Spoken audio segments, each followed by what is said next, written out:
Hey, what's up, y'all? It's me, the King of Comebacks with two Ks at the end, Robert Prash, Creating Greatness Podcast. And today we have a very special episode. I've been up since the crack of dawn preparing myself, so I am on point and on level with this amazing gentleman that we have here today. James of Wild Hunt Conditioning, a world record-breaking athlete, is here with us on Championship Mindset Talks on Creating Greatness, man. Thank you so much for giving me a little bit of your time. Oh, no, of course, brother. Thanks for having me on. I'm glad to be here. Absolutely, man. Excuse me. I'm very excited. I've been following your page and just looking at the amazing, inspirational things that you post.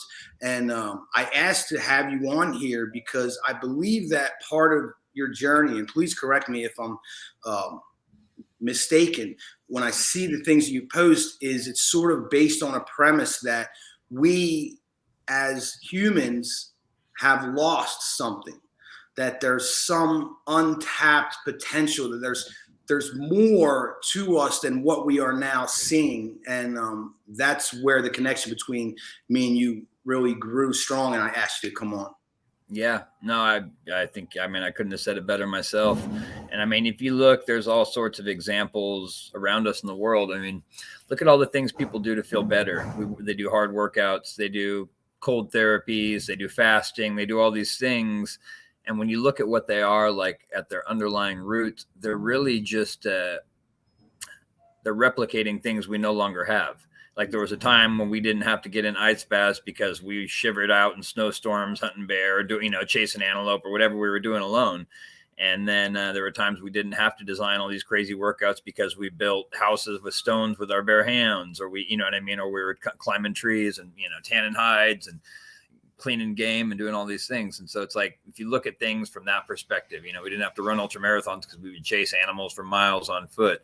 So it's like all these things we do now is because the world we live in, it's a testament to our success as a species, but we have pretty much eradicated genuine hardship. And so it's like, that's great in terms of, your children are much more likely to survive. You're much more likely to experience a life of comfort and whatnot, and joy even. But that doesn't mean that you want to neglect the hard stuff altogether because, to varying degrees, everyone's different. But that's the stuff that defines us. And actually, that's where the growth happens, is outside your comfort zone, as so many people like to point out. And I mean, how can you disagree with that? Because if you sit there in your literal comfort zone, on the couch eating chips, watching the same shows every day over and over and over again, like you're probably not going to experience new things or incite new adaptations in your body or mind or do anything like that. So, it's something to think about. But no, I think we're meant for more than sitting in a cubicle hating life, just escape home for a few hours to watch a stupid show, get some shitty sleep after a shitty dinner and cycle and repeat. There's no judgment if that's your thing. If you want to do that, more power to you. But the thing is that, most of us, I think most people deserve more than that. Oh, I totally agree. And you struck a chord that I've been talking about here on this Championship Mindset Talks, is that as we grew more and successful as a society, which is great, the side effect of that's not so great is that we as human beings, and me, I'm going to say my opinion, specifically men, have grown weak because we no longer have to be out there hunting and in the cold and all these hardships. These people lived on the edge of death. I was just watching some documentaries about the movement from the east to the west coast of America, and these people would go over with their whole families, and maybe one or two members would make it across. It was just that style of life. And yes, it's a testament to our success that we've grown past all that and became comfortable, but it has also made us very soft and have caused us to lose some of the abilities that we once had. But on the flip side, like you also said, we now have that technology. We now have the ability to manipulate situations to cause that hardship for us. And I think it's ultra important that we do that because, like you said, it gets us out of our comfort zone and it creates growth. Like, I'm a big advocate of cold water and things like that because, it's just manipulating the circumstances to put your body through that stress, and not all stress is bad. No. I think, it's most stress is good outside of the chronic emotional variety or the chronic stress of any type, really. But it's, I mean, like that, your body adapts and responds to the demands placed upon it. And if there are no demands, there's going to be no adaptations, no growth. Absolutely, man. So give me a quick insight onto the name Wild Hunt. Why did you choose that?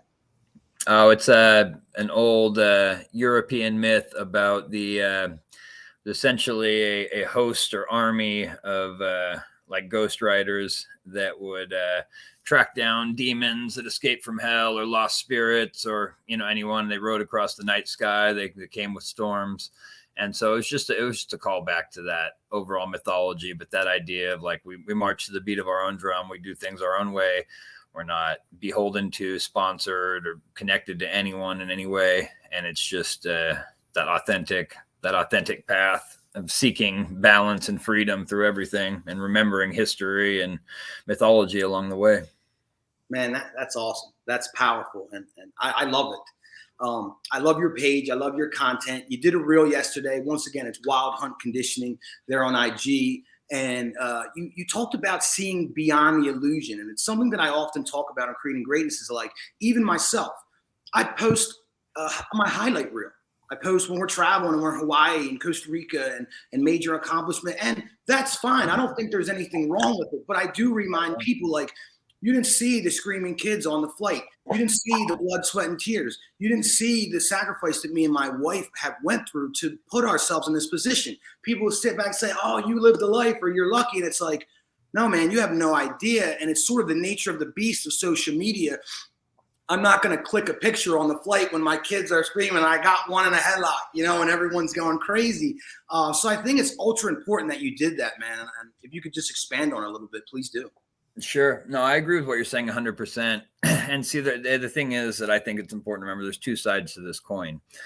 The first is that, social media, first of all, it has a selection bias. And yeah, you're naturally going to post the things you're proud of or the things you enjoy. And when things are going shitty, you're not thinking about, hey, I'm going to snap a pic. Hopefully you're not thinking, hey, I'm going to snap a pic and post it.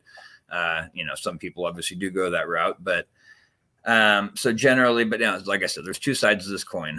The first is that it's important to remember that, yes, it's not always like this. You're posting your highlight reel. You're not looking at, the years that I spent incarcerated or working dead end jobs or, for no pay or doing manual labor or whatever, just to get to the point to where I could, even have the stability to try to start my own company.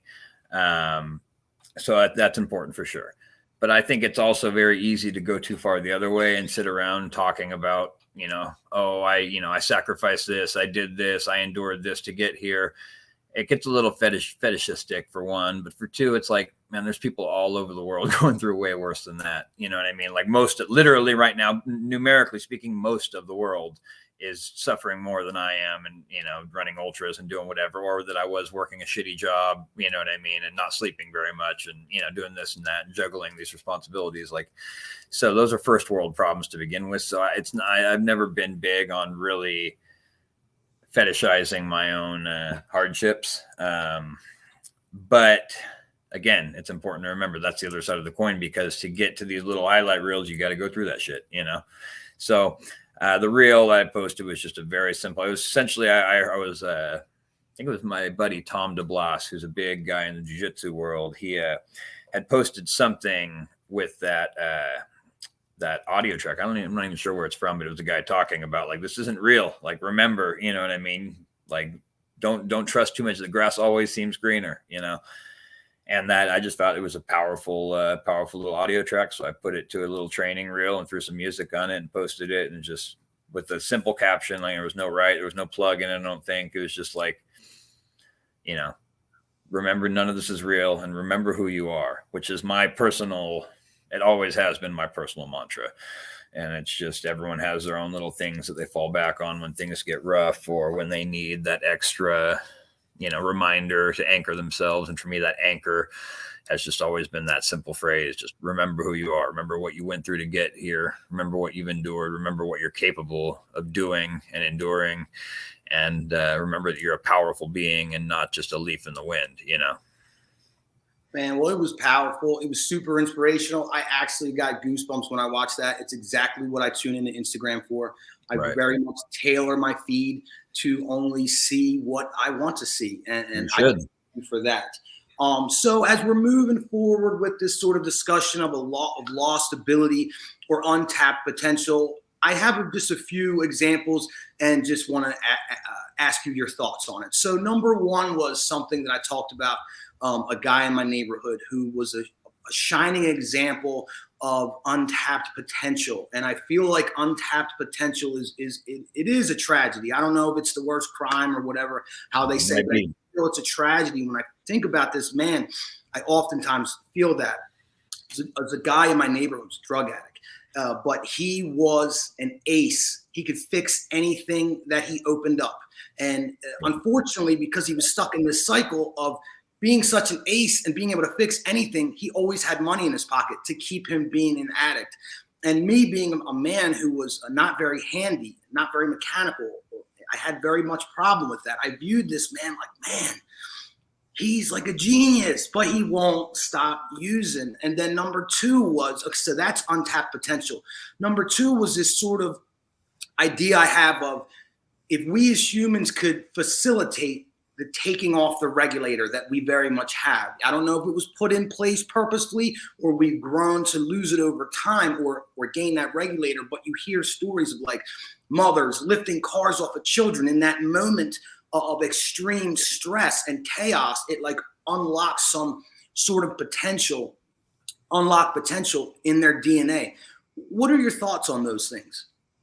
I think it's so. I mean, yeah, there's definitely some sort of regulator, to borrow that term, but so I think there's multiple levels. The first is that you should definitely seek to override your regulator in whatever you do, even if it's a cognitive pursuit or something like that. Like, never accept the personal limitations as they're presented to you. Never do that. But more importantly, even more important than actually overcoming that regulator is the process of trying. Because like, if you look at, sometimes it's not about the destination, it's about simply the experience the obstacle brings, okay, and the growth and the perspectives that brings. So in a situation like that, it's important, like for myself, it generally, like the strength or endurance type stuff physically is where I tend to push myself in that regard. And you never really know how strong you are and how powerful you are until you fuck around and find out. You know what I mean? And even myself, like I thought I was pretty dialed in on what I was capable of doing. And, it's pretty impressive. I could run hundreds of miles and lift hundreds of pounds and do it, what I mean? I can pick a quarter ton up off the ground, and it's, so I thought I was pretty capable and pretty aware of what I was capable of. But on this last thing, the world record run, at the end of it, I was just getting fired up. Like, the record was running 69 miles with a 30-pound weight vest. I ran 116 miles with a 35-pound pack on. And so I had more than smashed the record by a large margin. I was approaching doubling it. And I just ran out of logistics. Like, I literally hadn't planned it. I didn't think I would make it that long, so I didn't plot any longer course. There was nothing else set up as far as planning or safety or Jeep. You know what I mean? Like, it was just like I shortchanged myself. And I broke the record, which I didn't know at the time. I just wanted to go out and run as long as I could nonstop. That was the other thing too. I didn't stop. No rest stops. No nothing. I didn't break locomotion for a single second. I even took a shit while moving. So it's like, wow. Yeah, in a bag. That's one of the most common questions I get. Yeah, for sure. Yeah. But ate, pissed, everything moving for over 33 hours. And then the funny thing was, like, you have these. So for anyone who's like hasn't followed this stuff or hasn't tried anything like this before, there's immense peaks and valleys throughout the experiment. It's not like you would think. It's not, or through the experience. It's not like if you've run a few miles before, or 5 or 10 miles or whatever, like you feel you start running, you feel pretty good, you warm up, you hit a stride, and then you slowly get more tired until the end, right? Like that's the general arc. So people assume like if you're running 50 or 100 or 100 more miles, it operates that same way. But we have to remember is these things aren't taking place over the course of a couple hours. They're taking place over days. So your body comes through peaks and valleys multiple times. So it's like you warm up, you get into it, you feel great, and then you start to get tired and you fade out. But then you surge back and you bounce back, and it's like these long ups and downs and ups and downs. I mean, and eventually it's trending downward slowly over time, obviously.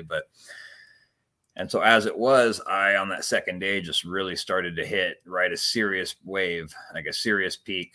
And by the time I finished, I've never felt that good in my life.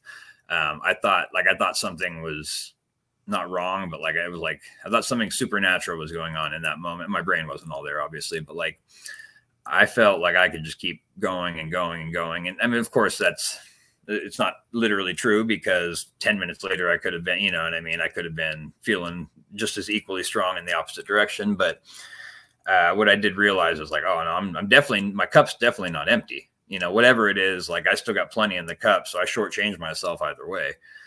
But and so that's something I'm looking to rectify too. It's not like you start living on the edge and you just never deal with these things. Now I'm just with the same person who's going to the gym, 3 days a week, but they're not really putting much effort in, and they're not really paying attention to what they're eating, and you know what I mean? They're not accessing their full potential. You'd think after this long, I'd be past stuff like that, but I'm not. I'm in that same boat, and I'm, now looking in and redialing and organizing, and be like, all right, man, what are you capable of, and how are we going to find out? How are we going to find that limit? Because for me, I'm not a lot of people seem to fixate and chase success. I don't. I chase failure. I'm looking for the thing that'll break myself. I'm looking for the thing I can't accomplish, and I'm not swinging wildly for the rafters and saying, hey, I'm going to run for a year without stopping. You know what I mean? I'm overreaching each goal successfully, but I am searching for that. And then when you find that limit, or when you fail, or when you just get bad luck, when you step wrong and something, you break your foot or whatever it is, then the whole journey of coming back from that, and you come back, you come back to that same thing. But it's you're always searching. You're searching for the thing. You're searching for the enemy that's big enough to kill you, so to speak. Hopefully not literally. Wow, man. I mean, that's an intense way to live. And it's interesting to meet a person such as yourself, because I maybe not as an extreme, but I certainly get accused of being too intense all the time, and always driving and pushing myself to the most. And I think it's also really important that you said, as far as you've come in that journey, well, a couple of things. I like that you said the waves, because I find it easier in life to ride those waves. Like when you said you're that high and you just pushed it, and then you push through the down. And it's important. I talked about not getting sucked into moments, because you could have a moment, and I'm sure if you're running for days, you might have had minutes, maybe hours, where you were feeling bad.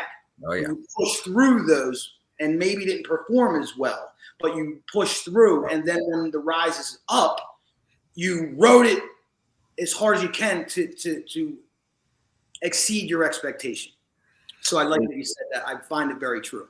Secondarily, that you're still struggling in certain aspects is huge. And I say that to my audience quite a bit. Obviously, if you look at my physique, you see that I'm still struggling with certain things.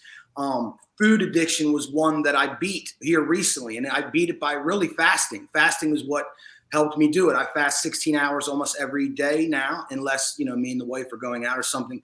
And that's something that heavily improved my weight distribution. I've always been like this, but it's definitely helped.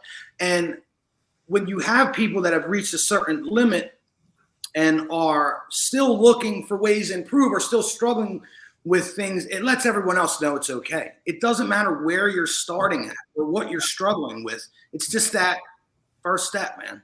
Yeah, no, it doesn't. It's a fool's game to worry about external metrics, if you ask me. Are you beating? Can you beat, if you're a fighter, could you beat the guy? Can you beat yourself a month ago or a week ago, a year ago, however long it is? Because if the answer is yes, and you're still moving that needle forward, that's all that matters. Same thing with running, lifting, whatever it is. And not everything is going to be linear in that either. It's going to be a lot of 2 steps forward, 1 step, or even 3 steps back. And then you got to rally back. And that's where the mental side of it comes in. But it's like, for me, like everyone's different. For me, it's like I tend to, what they would call anthropomorphize, or turn my thoughts, demons, insecurities into people or beings or whatever it is. And so for me, it's like when I'm feeling beat up like that, it feels like there's like things tangibly beating me up, beings or whatever. And so for me, my instinct is to fight back. And it's like, even if you're not doing great or, performing as best, if you stay in their face and stay on their heels like a hound on the scent, like you will break them over time, because you can't control how fast you are, how strong you are, any of that. All you can control is when you break. That means that endurance is the only thing you truly have much capability over in that moment. And yeah, you should build your speed, your strength, do all that. But in terms of in that moment, the only thing you have control over is when you say uncle and when you stop. And if you never do, if you just make that decision, that's never going to happen. Even if your body gives out first, whatever it is, if you take it to the point where you can't run anymore and you start crawling, like, doesn't matter if you even get to the end. If you can take yourself to that point and spend just a little bit of time there and understand what's happening and remember that you're going to be okay, you're going to be just fine, then that's going to translate to throughout your entire life. There's no way it can't, and it doesn't have to be something of that scale either. It could be, wow, I didn't know I could do 11 push-ups, or I didn't know that I could work on doing 1 push-up every day for a few months. And then look at me now, I can do 11 push-ups, whatever it is, but you're the one in control of that. And you have to remember that. I think that you made a great point there with endurance. I never thought of it that way, how endurance in many ways is more important than speed and strength, because yes, you can work on your strength, you can work on your speed, but there's always going to be people faster and stronger than you. But if you really lock in on your endurance and you can push yourself to a level past a certain point, I think you're going to outperform most human beings. It reminds me about a story about the military, how when they are interviewing and taking applications for special assignments or SEALs and Rangers and stuff like that, they don't choose the top performer. They choose the middle performer with the best mental attitude. And to me, that kind of equates that endurance, never say die, relentless attitude that they're looking for, not the most physically fit applicant. No. So the easiest, most tangible and entertaining way to like watch this phenomenon play out is go watch a Diaz brother fight. Go watch Nate or Nick Diaz fight. They're slow and they're weak. Relative, physically speaking, and yet watch them fight and watch. Yeah. They don't go anywhere. They don't feel pain. They don't, you know what I mean? And of course they do, but they understand it's going to be all right. Like everything, they have a healthy perspective for what's happening. And it's like, oh, you split my eye open, you chop my leg down with the leg. You know what I mean? It doesn't matter. I'm going to stay there and I'm going to fucking break you because I'm not going anywhere. And it's the same thing. Like it's that Goggins mentality. It's that whatever it is that, everyone comes to it a different way. For me, it was through bear hunting, and I don't know. I never really thought about stopping. It doesn't really, it's not that I don't feel cold or pain or anything like that. It just doesn't, I don't give it currency in my mind. Absolutely. Absolutely. It's that mentality, man. And it's also about that healthy perspective, like you were talking about. There's one of my favorite speakers, Jordan Peterson. He talks about stress and how people spend so much energy running away and avoiding stress. But to me, and I think it was what he was trying to say, was that we don't need to be avoiding stress. We need to be learning how to effectively manage stress. And then he was also talking about stress and thrusting yourself into uncomfortable situations, how that discomfort and that stress will unlock secrets within your DNA and bridge the gap from the person who you are to the person that you want to be. And I just found that profound, man. And I wonder what your thoughts on that were. No, I agree 100%. So what you would call that in like say prison or in the special forces would be stress inoculation. And it's essentially, in special forces, it's going to be more measured and applied. In prison, it's kind of just, sink or swim, but you have to get used to these environments, and it's going to be difficult, and ideally if you're doing it yourself, it's great because you can just start with micro doses and slowly start increasing and growing. I think Jordan Peterson, use as an example of like he had a patient once that was terrified of elevators. And so it's like he would just have them look at an elevator, and then, he'd open the door, and then eventually they'd walk up to the door, and then, the next week or whatever, they'd take a step in and then get out real quick.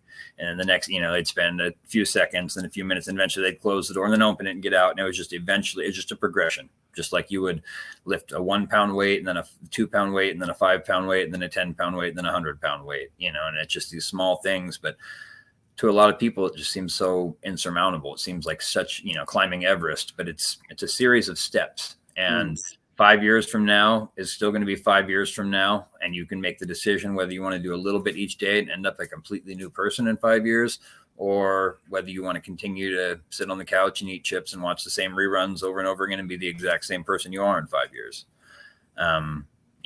And for me, it's that was an easy choice to make once I had the clarity and ability and to make it, Absolutely, man. I mean, I resonate so much with your story because I had to get that clarity first as well.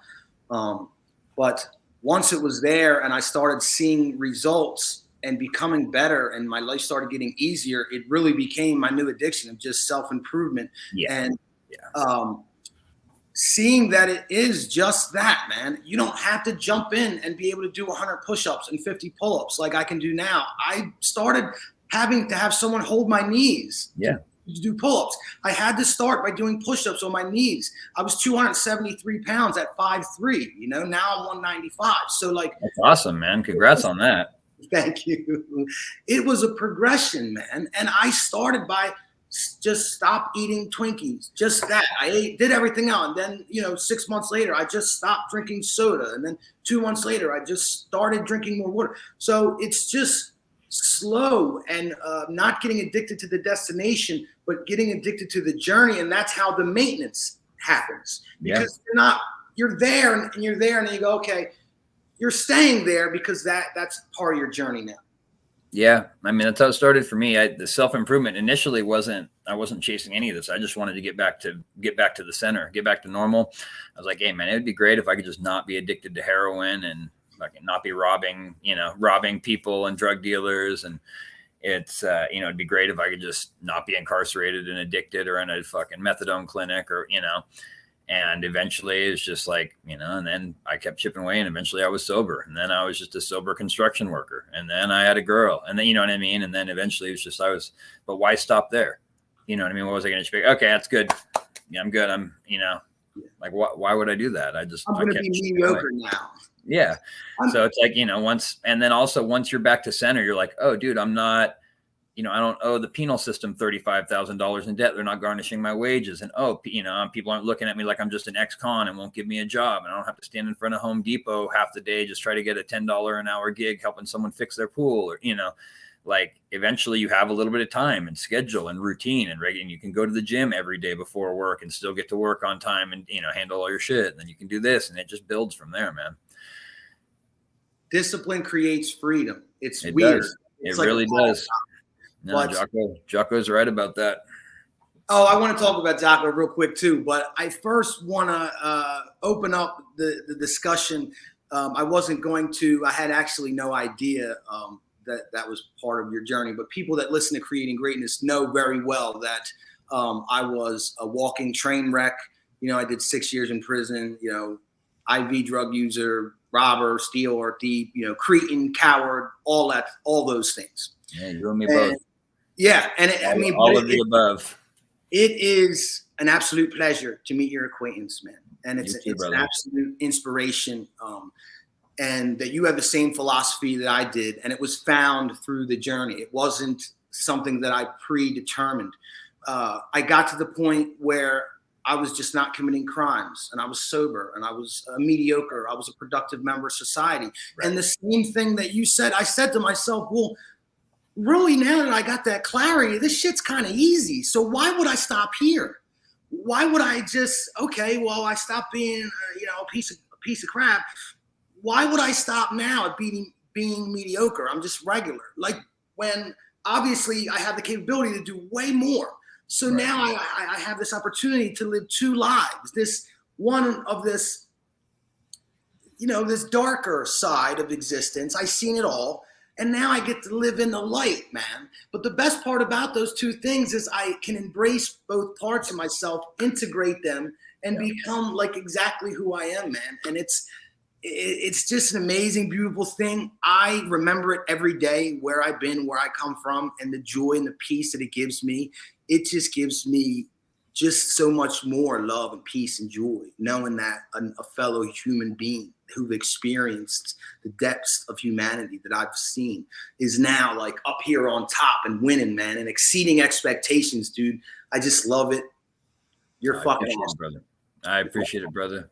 Yeah, I was gonna say there's power in that, and it's like once you understand the the Bible, and pretty much every holy text seems to talk about these things, but like there's enlightenment through forms of suffering, not that the suffering in and of themselves are good, and not that the things that I did, that I brought upon myself, were wise things to do, or that they didn't cause chaos and devastation and darkness, but there's wisdom and power in having both the pieces of yourself united, the shadow self and the self that lives out here in the light, and embracing those, or feeding the dark wolf and the good wolf and the bad wolf. And a lot of people will never understand that, and maybe that's for the best. I don't think everyone's supposed to understand that necessarily, but a lot of people will. And more importantly, to the people who are in the darkness now, they can understand that there's another side to this, and that if they can make it to the other side, they will have superpowers that other people do not. Yeah, it really is an amazing thing, man. And I'm just so blessed to be here and talking to you. So I know that you have the book coming out. I want to talk about that. And I know that you have a lot of knowledge, or at least I'm pretty sure. I don't know anything about you. That's why you're here. We're learning, and we're appreciative of that. Or I think that you understand a lot about different societies throughout history that have had what you're saying now, sort of superpowers, if we would compare them to what we're able to accomplish today. What's the craziest one that you know about? Like, what comes to mind? That's easy. The Spartans. Really? Talk about it. So it's like everyone knows the Spartans. It's something that they actually. Yeah. Sorry. Bulldog. Sorry. So the Spartans are it's something that they call, the academics call the Spartan romance. And it's just the obsession that pretty much every single culture who's come after the Spartans have had with the Spartans. So everyone kind of knows the stereotypical, they've seen 300, which it's not as historically inaccurate as one might assume. They had added, fantasy elements because it was based on a graphic novel, but overall they capture the ethos pretty fucking well. For anyone that's interested, the best book on it is written by Stephen Pressfield called Gates of Fire. It is a historical fiction book, so it's a story you follow along. It's not just like a bunch of archaeology that you have to sift through with a magnifying glass. It's a great story, but his research on it is just impeccable. And it shows that these guys really were just completely, as a society and as individuals, completely dedicated to becoming the highest form of themselves, so they could die. Like, the thing is, like, how badass can I become? Like, how badass can I make my body and my death for my country? Which was in some ways kind of morbid, but it's like you got centuries. Their society was older than America, and the entire time they, until the end, they maintained this mindset. And it was just, complete dedication. The samurai did some really cool stuff. They're a close second for sure in terms of the way that they built an entire life around just becoming one with their purpose. And it wasn't just killing and war, like definitely that's part of it, but there's so much more. The Spartans too, like the Spartans could sing and dance. They had poetry, like they were more educated in many of the arts than the Athenians were. And like, it's like the Athenians actually spent a lot of time doing tragedy and comedy. Like that drama was a big thing in Athens. So the actual philosophy stuff, the Spartans tended to be ahead of the Athenians, at least for, there were large stretches of history, which a lot of people don't know. But overall, man, it really was just another level of thing. They're the ones that I'm chasing in all of my training and in my lifestyle choices. And I don't drink alcohol. I don't party. I don't do anything. And that's not even a sobriety thing. I, outside of like opiates specifically, nothing really holds a draw for me. Nothing had those chemical hooks that I did everything and nothing pulled me in like that. So it's like, if I want, if I wanted to drink, I could drink with, in complete moderation without any issues, but I don't, I don't smoke cigarettes, even though I love cigarettes. It's like I do all these things, and I live my life the way that I live, not because I think I'm a Spartan or because I'm trying to be a Spartan, but because I think that they were the best illustration of how to be completely about something and completely dedicated to something. And so I think it's a good idea if you want, for me to slowly 1 inch at a time, move my life towards that. I think it's amazing. I think it's something to aim at. I think it's something to aspire to. Exactly.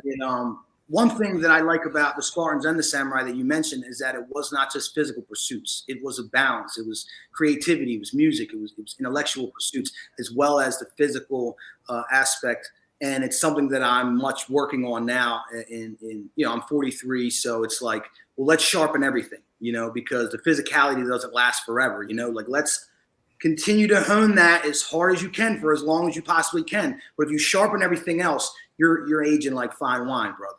You know what I mean? Well, and also if you're like you and I, who spent most of our lives just fucking off. So you and I did not eat perfectly. We didn't lift, we didn't sleep right. We didn't do all these things. And now integrating them in our 30s and 40s, it's going to keep you young even more than if you're it's going to preserve you even more than it otherwise would, ironically. But it's like, if you just start doing these things now, because it's going to spike your test and your growth hormone, and your just psychologically, physiologically, everything is going to level up. And so there's no reason, at 53 years old, you're probably going to feel better than you've ever felt in your life. That's how I feel. Yeah, I really do. I really, for you specifically, based on what you've told me, I don't see any reason why that's not going to be true.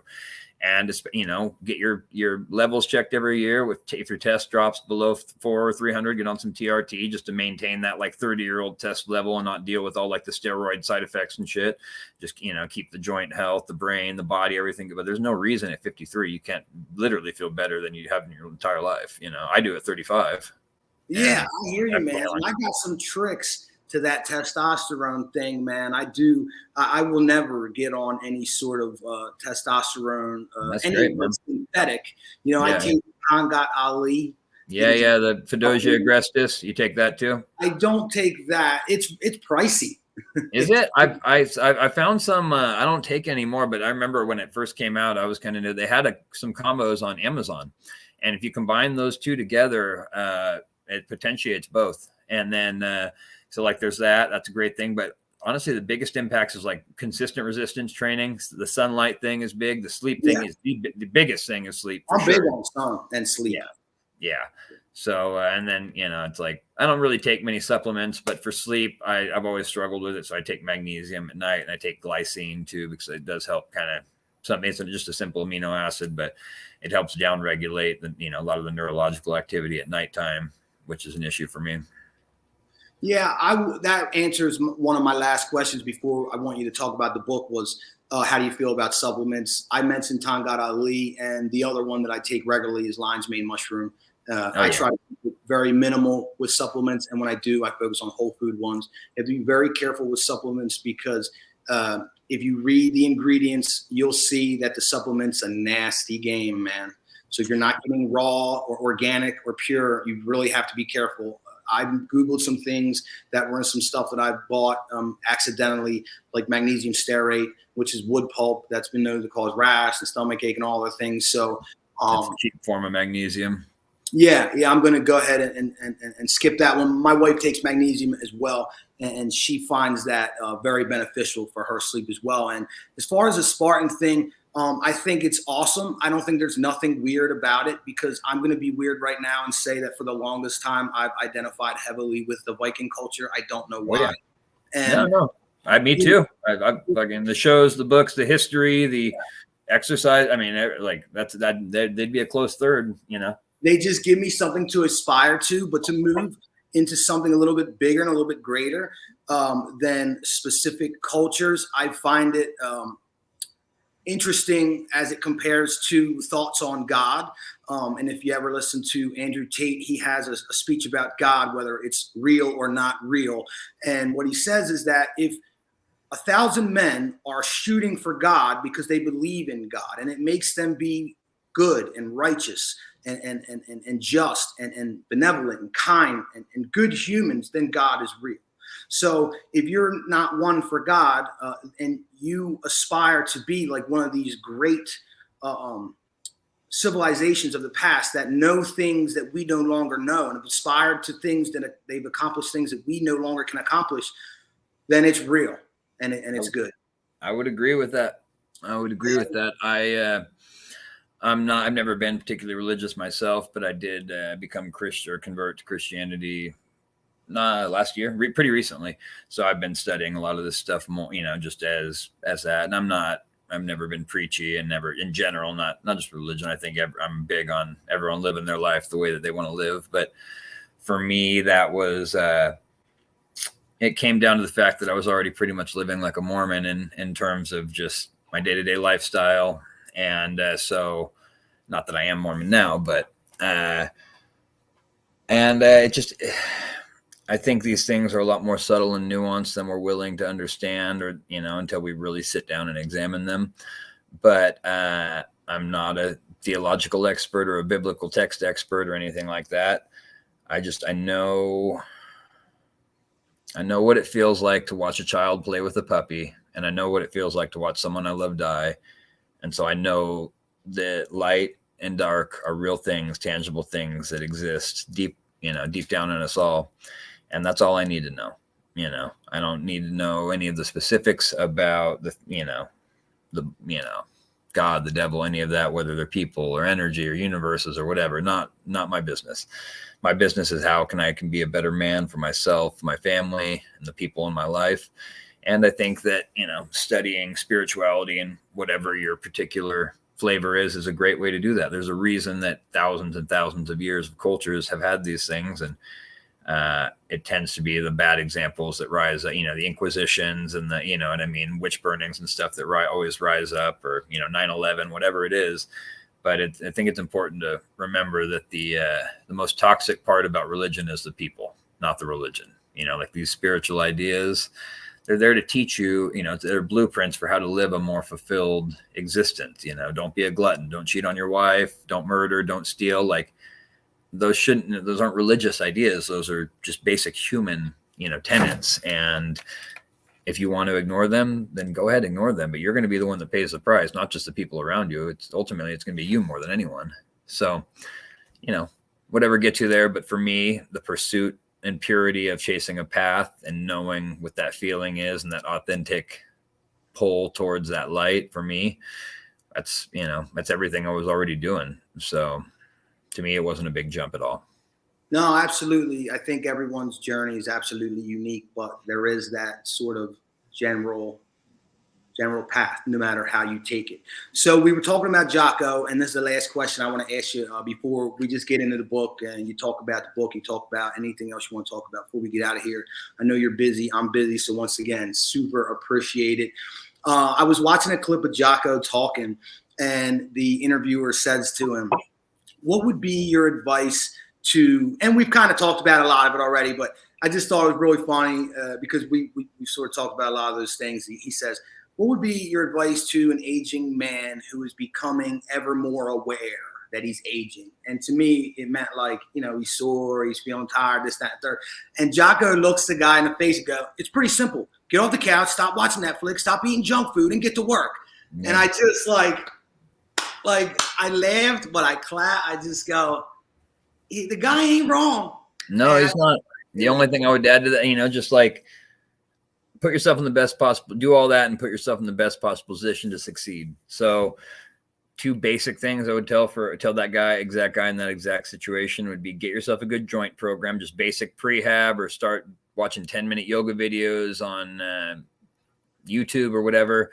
But do something to take care of your joints preemptively. If you have issues with them, it's really important, but it's also important if you don't, because you don't want to develop these issues. And then get yourself an intelligent workout plan. Doesn't have to be mine, doesn't have to be anyone in particular's, but make sure you're not just hopping in at the local CrossFit class and trying to keep up with 22-year-olds. Have something measured and intelligently programmed to you, and your volume and your level and all that. And again, it's like Doesn't really matter what it is. Find something specific to your goals. And we have a bunch on our website if anyone's interested in like the functional real world type training, generally suited towards guys who are looking for like fighting attributes to be better fighters or better in combat or whatever it is. But we have all sorts, no equipment, experience level.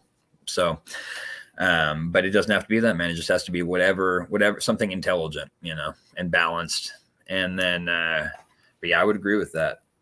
As far as the book goes, Talk about it, brother. Yeah, no, man, it's just it's just a history of physical fitness by James Peratt. It'll be out this spring. I don't have a solid release date yet, but we'll announce it across all of our social media stuff.